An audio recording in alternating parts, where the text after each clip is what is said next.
આણંદમાં પૂર્વ અધિક કલેક્ટર તરીકે ફરજ બજાવી ચૂકેલા કેતકી વ્યાસની અપ્રમાણસર સંપત્તિના કેસમાં ધરપકડ કરવામાં આવી. વર્ષ 2023માં એસીબી દ્વારા શરૂ કરવામાં આવેલી તપાસમાં કેતકી વ્યાસની કાયદેસરની આવકની સરખામણીએ 68.84% જેટલી વધુ સંપત્તિ હોવાનો ખુલાસો થયો. એસીબીની તપાસ દરમિયાન અંદાજે 3,67,00,000ની અપ્રમાણસર સંપત્તિઓ હોવાનું સામે આવ્યું. આ મામલે કેતકી વ્યાસ સામે કાયદેસરની કાર્યવાહી આગળ ધપાવવામાં આવી રહી છે. તેમજ આ કેસમાં કેતકી વ્યાસે આગોતરા જામીન માટે હાઈકોર્ટમાં અરજી કરી હતી, પરંતુ હાઈકોર્ટે આગોતરા જામીન નામંજૂર કર્યા. ત્યારબાદ અમદાવાદ ક્રાઇમ બ્રાન્ચની મદદથી તેમનું લોકેશન ટ્રેસ કરવામાં આવ્યું હતું. લોકેશન મળ્યા બાદ સેલા ગામ ખાતેથી તેમના બહેનના ઘરેથી કેતકી વ્યાસની ધરપકડ કરવામાં આવી છે. ધરપકડ બાદ હવે એસીબી દ્વારા સમગ્ર નાણાકીય વ્યવહારોની વધુ તપાસ પણ હાથ ધરવામાં આવશે, જ્યાં તપાસમાં જમીન, ફ્લેટ, વાહનો અને વિવિધ બેંક ખાતાઓના વ્યવહારોની ચકાસણી કરવામાં આવી. તપાસ એજન્સીના આરોપ મુજબ પરિવારમાં આશરે 24 જેટલા બેંક ખાતાઓ અલગ અલગ રકમ જમા કરવામાં આવી હતી. આ ઉપરાંત તપાસમાં એવી પણ શંકા વ્યક્ત કરવામાં આવી છે કે મોટાભાગની મિલકતો માતા પિતાના નામે વસાવવામાં આવી. આ મિલકતો અને નાણાકીય વ્યવહારો પાછળ સ્ત્રોત અંગે એસીબી હવે વધુ તપાસ કરશે, જ્યાં 3,67,00,000ની અપ્રમાણસર સંપત્તિ, 68.84% વધુ સંપત્તિ અને 24 જેટલા બેંક ખાતાઓમાં થયેલા વ્યવહારોને ધ્યાનમાં રાખીને તપાસનો વ્યાપ વધુ વિસ્તરવાની શક્યતા છે. આણંદ ખાતે જે તે વખતે ફરજ બજાવતા નિવાસી અધિક કલેક્ટર કેતકીબેન વ્યાસ એમના વિરુદ્ધ એક અરજી આવેલી, અપ્રમાણસર મિલકતો એમણે ધારણ કરેલી છે અને બનાવેલી છે એ બાબતની. તો એમના સંવર્ગ સંચાલક સામાન્ય વહીવટ વિભાગ પાસેથી મંજૂરી મેળવી અને તપાસ હાથ ધરવામાં આવેલી.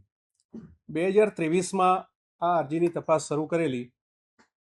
એમની જેટલી સંપત્તિઓ છે, એમની જેટલી આવકો છે, એ બાબતે બધી તપાસ કરવામાં આવેલી અને એમની કાયદેસરની જે આવક, એની સામે એમણે કરેલા ખર્ચ અને વસાવેલી સંપત્તિ, એ બધાનું કેલ્ક્યુલેશન કરતાં એમની પાસે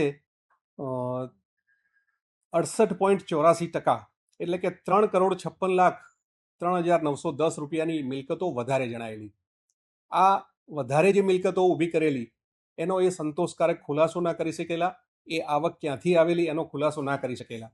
એટલે એ બાબતે એમના વિરુદ્ધ અપ્રમાણસર મિલકતો એક જાહેર સેવક તરીકે વસાવવા બદલ એમની વિરુદ્ધ ભ્રષ્ટાચાર નિવારણ અધિનિયમની કલમ 13(1)(b) અને 13(2) એ મુજબ ગુનો દાખલ કરી આગળ તપાસ હાથ ધરેલી. તપાસ દરમિયાન કેતકી વ્યાસ તેઓ સેશન્સ કોર્ટમાંથી પણ આગોતરા જામીન મેળવવા ગયેલા. સેશન્સ કોર્ટે પણ એમની આગોતરા જામીન અરજી નામંજૂર કરેલી. ત્યારબાદ હાઈકોર્ટમાં પણ ગયેલા અને ગુજરાત હાઈકોર્ટે પણ એમની આગોતરા જામીન અરજી નામંજૂર કરેલી. ત્યારબાદ આ ગુનાની તપાસ વધારે આગળ વધારવાની હોય, સમયસર ચાર્જશીટ થાય અને ટ્રાયલ સમયસર ચાલી શકે, એ માટે એમની ધરપકડ કરવી જરૂરી હતી. અમદાવાદ શહેર ક્રાઇમ બ્રાન્ચનો સંપર્ક કરી અને એમની મદદથી એસીબીએ એમનું લોકેશન ટ્રેસ કરાવ્યું અને ત્યારબાદ શેલા ગામ ખાતે એમની બહેનના ઘરે એ લોકો રહેતા હતા, ત્યાંથી ગઈકાલે સાંજે એમને ધરપકડ કરી અને અમદાવાદ શહેર ક્રાઇમ બ્રાન્ચે એસીબીને સોંપેલ છે.